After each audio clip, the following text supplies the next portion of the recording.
Bueno, mil disculpas por la de coordinación que hemos tenido. Eh, lo que pasa es que yo tengo acá, usualmente cuando hago mis clases, utilizo yo mismo los links para tener un receso cada cierto tiempo y no pasarme del tiempo adecuado. Entonces, vamos a aprovechar bien este tiempo y voy a grabar a los participantes un momentito.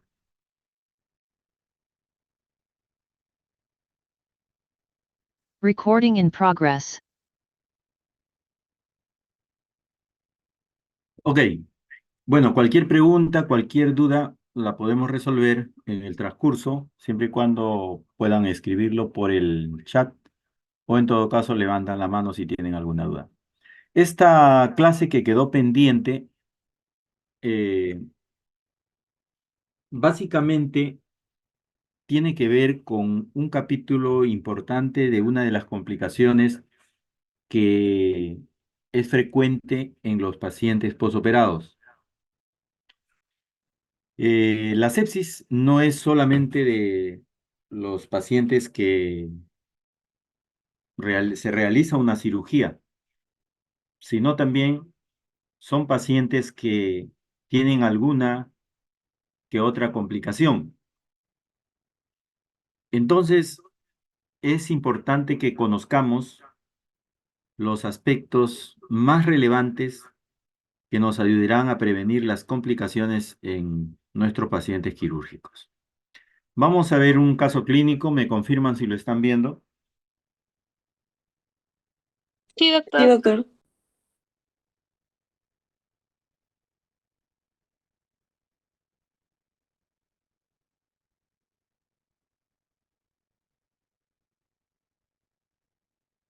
Denle una leída.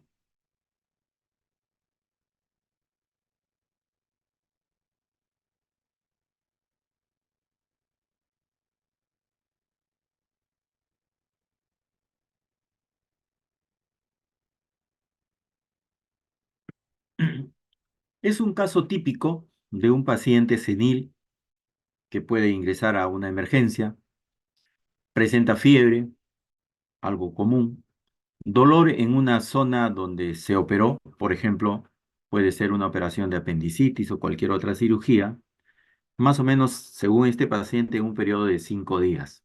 Tiene un antecedente de diabetes que aparentemente está controlada, toma metformina, glidiabet, y hace 5 días la habían operado de una apendicitis aguda necrosada. Aparentemente todo va bien y está de alta.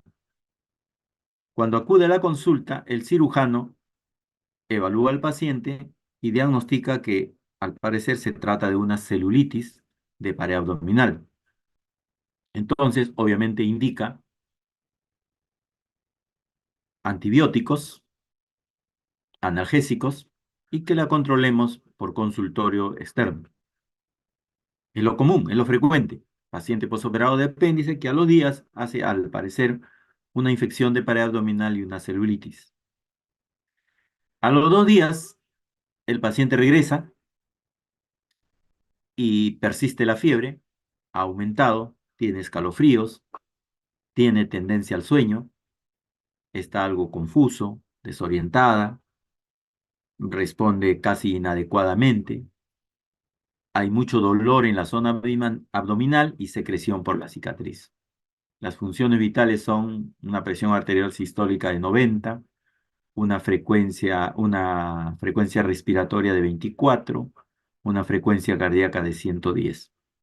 Al examen clínico preferencial se le ve febril, hay subcrépitos en ambos campos pulmonares, cardiovascularmente presenta taquicardia, el abdomen es depresible, pero en la herida operatoria hay secreción purulenta, parece que se trata de una infección de herida operatoria. Hay dolor, congestión, edema y crepitación que abarca más o menos un área de 20 centímetros alrededor, por supuesto, de la herida. Entonces, estos casos, como el que acabamos de presentar, son frecuentes en lo que respecta a casos de complicaciones quirúrgicas. Si le hacemos algunos exámenes a este paciente, algunos exámenes generales, vamos a encontrar que tuvo un hemograma con leucocitos en 21.500, una hemoglobina de 9 miligramos por ciento, se le hace un recuento de plaquetas de 85.000, le toman un dosaje de creatinina sérica, la cual está en 1,6 miligramos por ciento, una depuración de creatinina de 39 y una bilirrubina total de 1,7 miligramos. Se le hace un control de gases arteriales en sangre, encontramos un pH de 7,32, una presión de oxígeno, una PCO2 de 50 y una presión de oxígeno de 70. Una relación de presión arterial de oxígeno con el FiO2 de 333.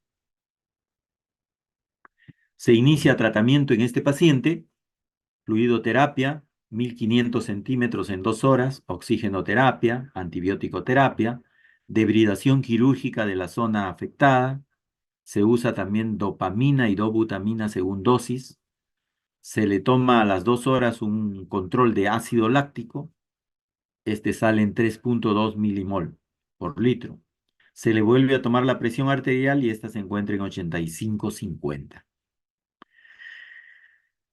Es un caso para que ustedes lo tengan y puedan, después de la clase, hacer un análisis de este caso. Vamos a hacer un segundo caso, también que tiene relación con esto, ¿no? Y que puede más o menos tener signos y síntomas similares.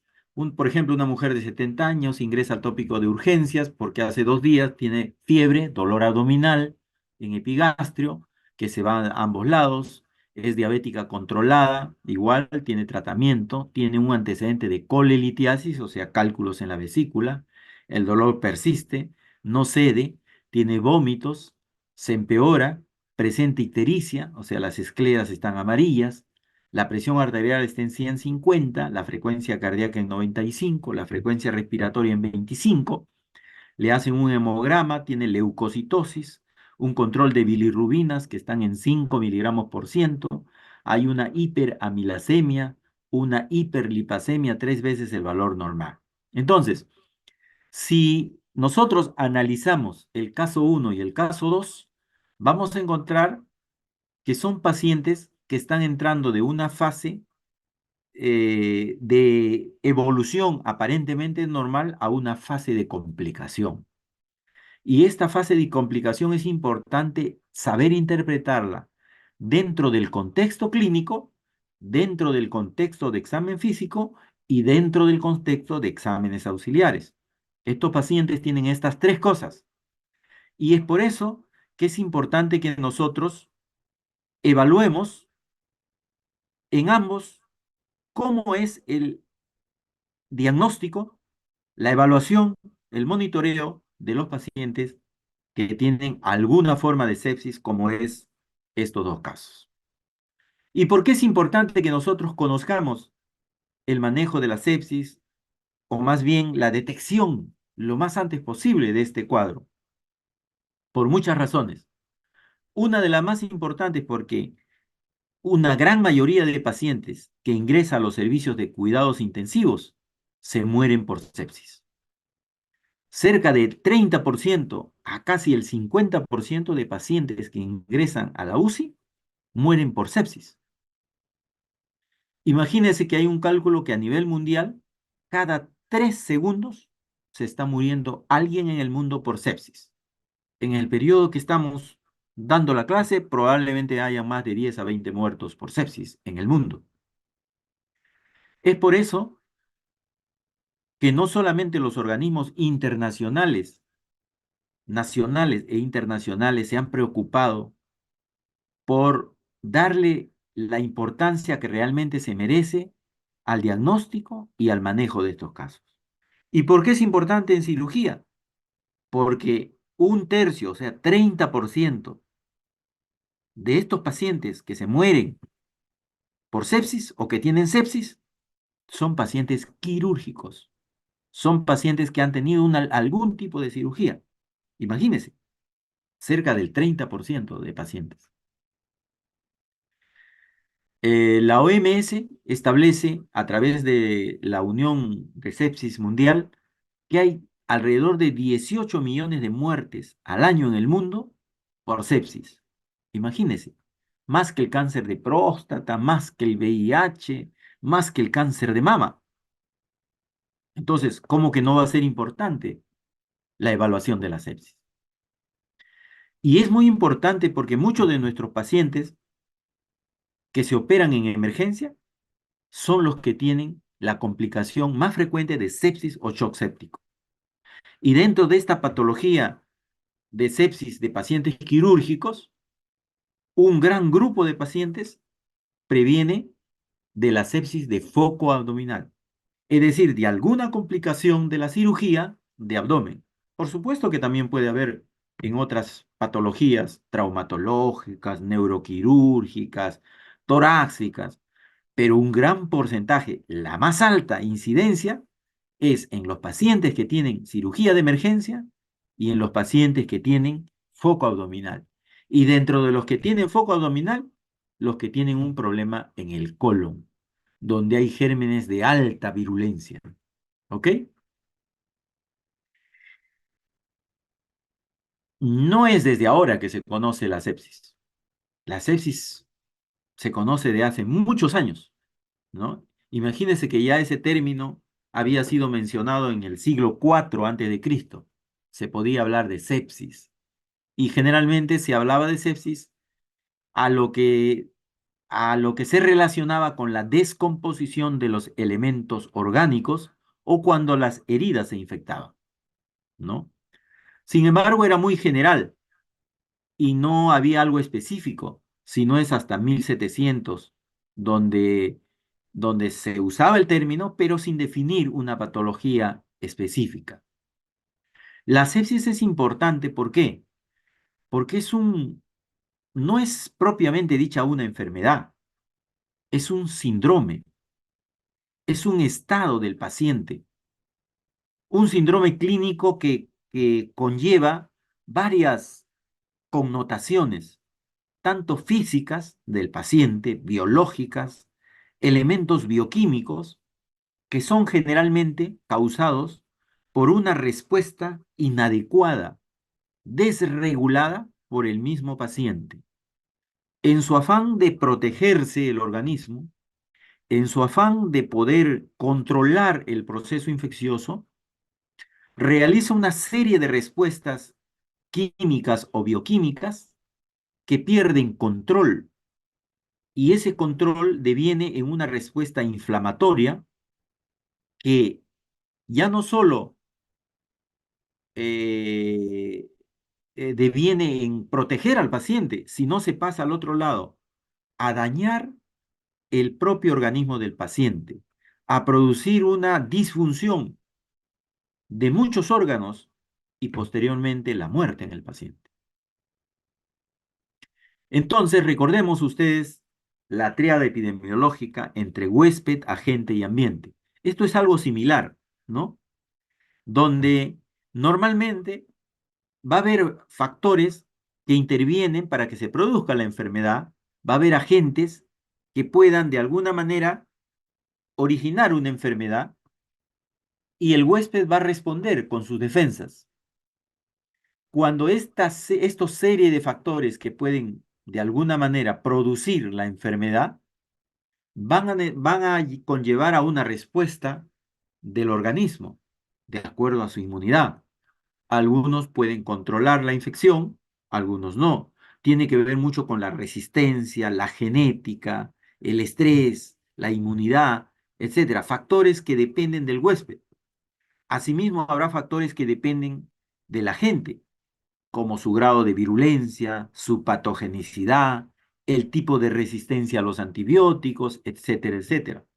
Pero no es solo eso, sino también habrá factores ambientales, el medio ambiente, el sitio donde se enferma, el sitio donde se trata, el hospital incluso donde se trata, y este conglomerado de factores va a hacer que haya o no un desenlace en enfermedad o un desenlace en lo que es la muerte. Por supuesto, que cuando trataron de definir qué cosa era sepsis y en quiénes aplicábamos este término, había mucha divergencia de opiniones. Ya hemos dicho que desde 1700 se empieza a usar el término, pero algunos lo usaban para los pacientes graves, otros lo usaban para las pacientes que tenían heridas, otros lo usaban el término para los pacientes que tenían fascitis necrosante, etcétera, etcétera.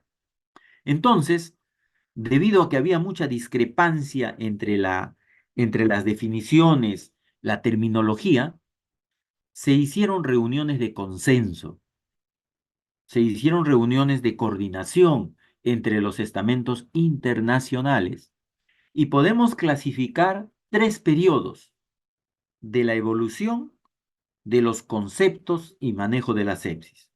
Un primer periodo en el año 1992, donde es la primera vez que se reúnen para tener un consenso con respecto a los capítulos concernientes a sepsis. Un segundo periodo entre el 2000 y 2001, donde hay una nueva reunión para definir ciertos conceptos. Y una tercera a partir del año 2016, donde se hace una reevaluación de todos los conceptos antes mencionados y se establecen nuevos criterios, nuevas definiciones. A partir de 2021 podríamos hablar de un cuarto tiempo dentro de la evolución de la sepsis, en el cual se realizan una serie de cuestionamientos con respecto a los estudios de investigación, a ciertos conceptos relacionados con la sepsis. Vamos a tratar de ver en resumen, más o menos, cómo ha sido esta evolución y cómo podemos nosotros aplicar estos conceptos a nuestra práctica clínica. No sé si hasta ahí hay alguna pregunta.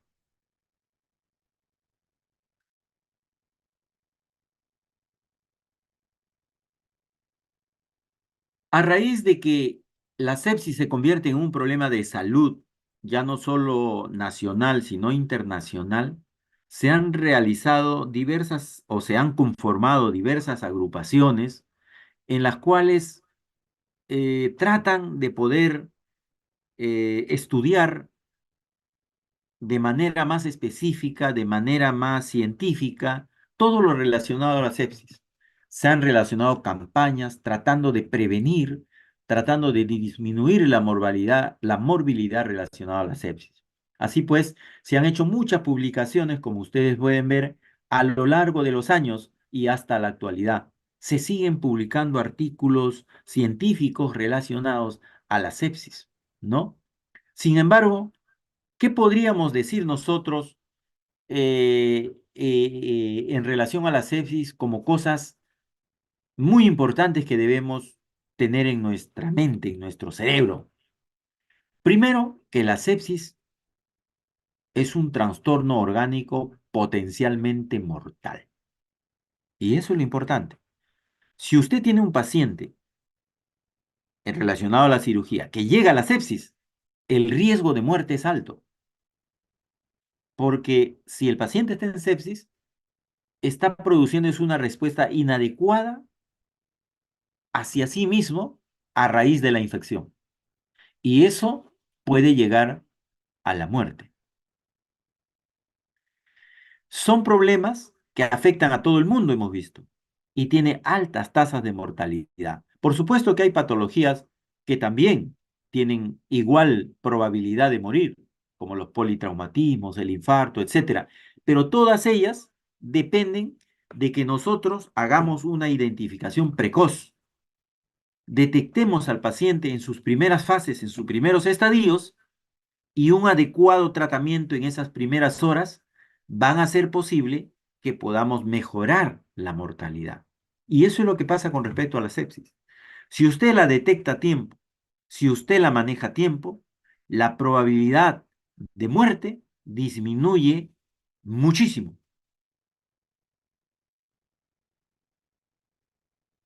Antes de, antes de continuar en esto, con respecto a algunos conceptos, diremos rápidamente y en forma muy general lo que ocurre en una sepsis.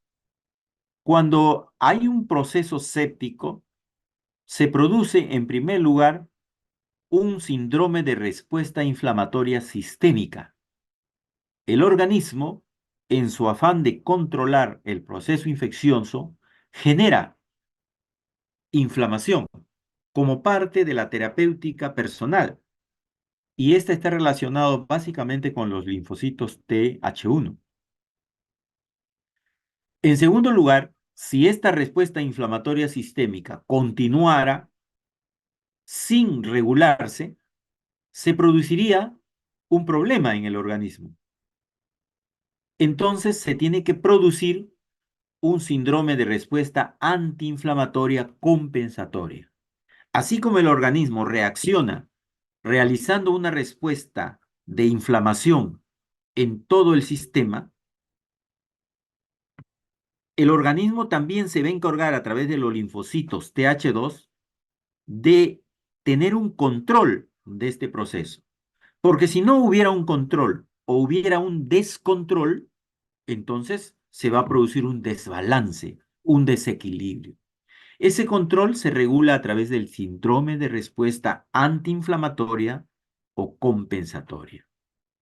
Y también se ha reconocido que existe un síndrome de respuesta antagónica, mixta, es decir, simultánea. A la vez que hay inflamación, hay antiinflamación. De tal manera es como si fuera una balanza entre la inflamación y la antiinflamación.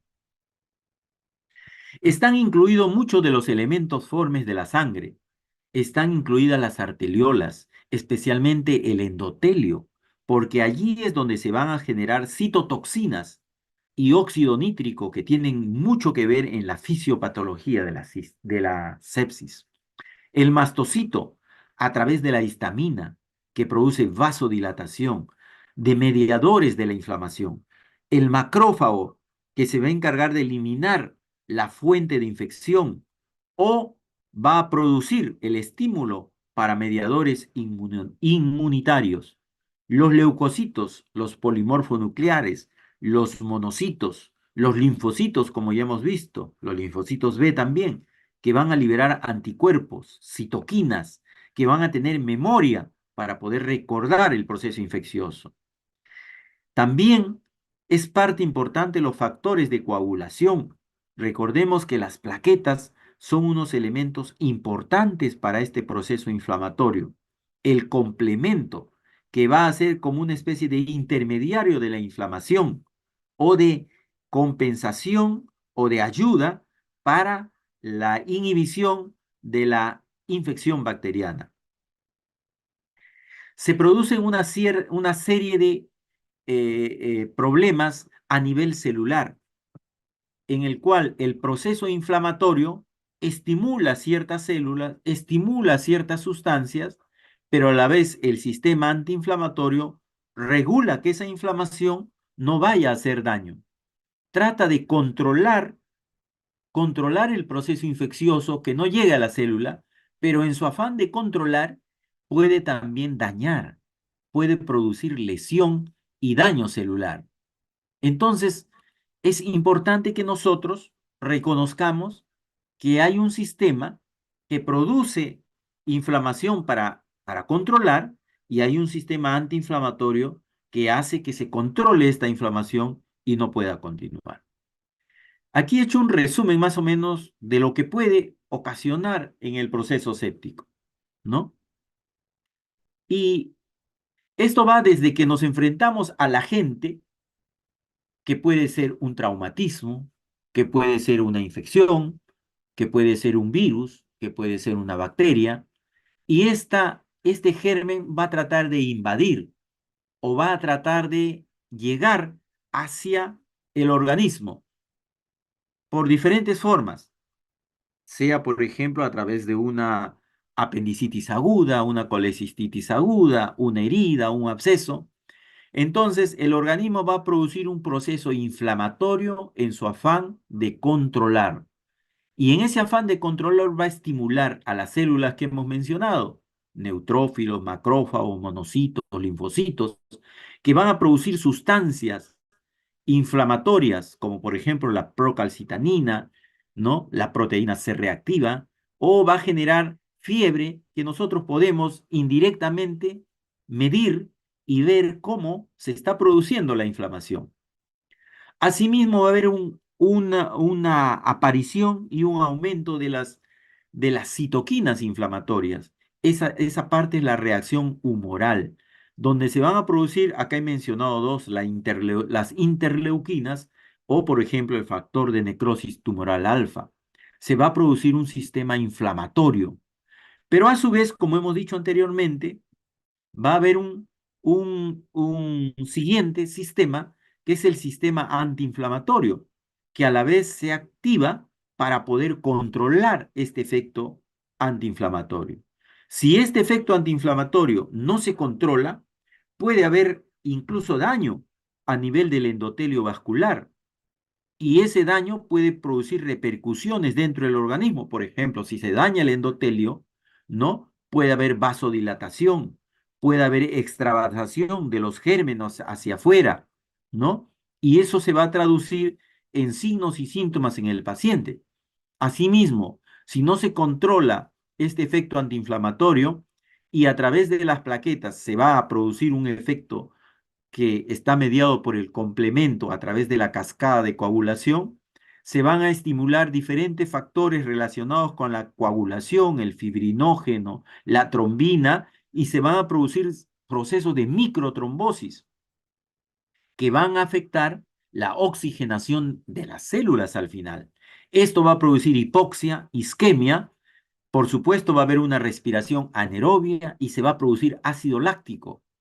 Todo eso va a afectar y se va a traducir en signos y síntomas en el paciente, como disnea, taquipnea, trastornos del sensorio, va a haber taquicardia, hipotensión, ¿no? Aumento del ácido láctico, va a afectar al cerebro, al corazón, al hígado, al riñón, a las células propiamente dichas, al final llegando al daño celular o a la que se llama la disfunción multiorgánica o a la falla multiorgánica de órganos.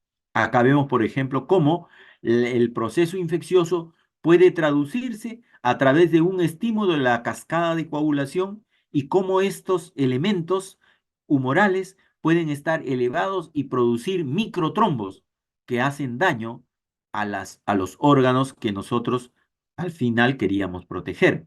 En resumen, pues, cuando hay un patógeno, una infección, hay una respuesta. Esta respuesta es inflamatoria, pero esta respuesta inflamatoria tiene que ser regulada por un proceso antiinflamatorio. Sin embargo, si hay disfunción endotelial, si hay trastorno de coagulación, se pierde ese equilibrio, esa homeostasis entre estos dos procesos, se produce una disfunción.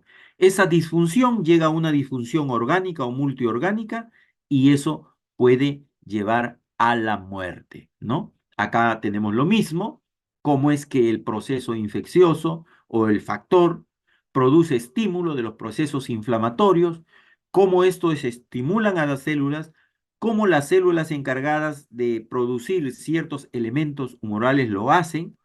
Eso hace bien, pero también así como hace bien, habrá algunos elementos que pueden dañar cuando esta respuesta es desregulada, cuando esta respuesta no es controlada, pueden llegar hasta el shock séptico, afectando a los órganos principales, hígado, intestino, corazón, pulmones, falla orgánica múltipla, edema de la célula y la muerte propiamente dicha.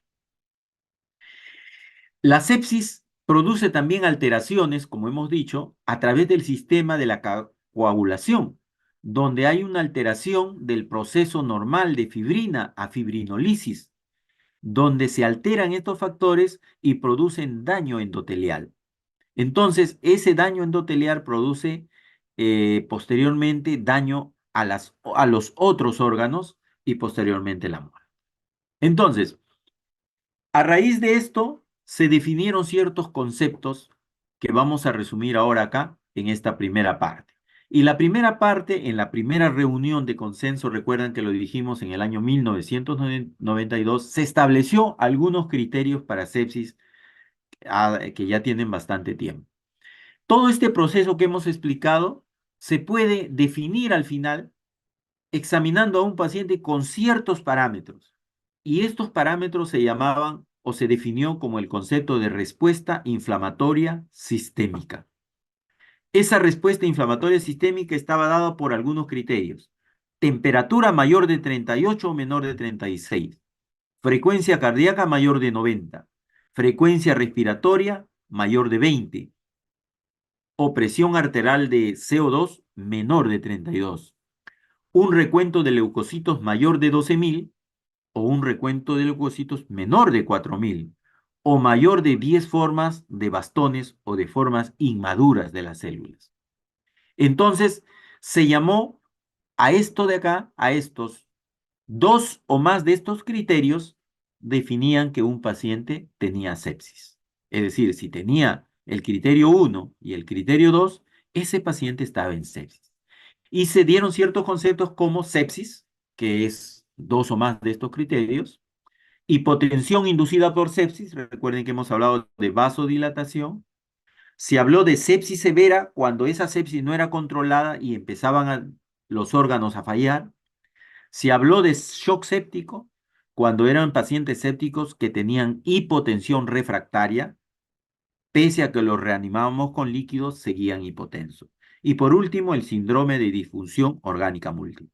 Entonces, en esta primera parte se definieron los conceptos de sepsis como la presencia de dos o más de estos hallazgos que estamos mencionando: temperatura, frecuencia cardíaca, frecuencia respiratoria, recuento de leucocitos; hipotensión inducida por sepsis, cuando el paciente hacía presiones bajas; sepsis severa, cuando había disfunción de algún órgano; shock séptico, cuando no regulaba la presión pese a reanimarlo con líquidos; o síndrome de disfunción multiorgánica, cuando empezaban a llenar dos o más órganos. Ese era el primer criterio que se manejó o los primeros conceptos que debemos conocer. ¿Hay alguna pregunta hasta acá, muchachos? Estamos en la primera parte de los conceptos de sepsis. Muy bien. Vamos a hacer un lapsus, unos 5 minutos, descansen, para ir a la siguiente segunda y tercera parte. ¿Ok? Les vuelvo a enviar nuevamente un link a la que en representación de la delegada para hacer la siguiente parte con la cual terminamos y las preguntas del caso. ¿Ok?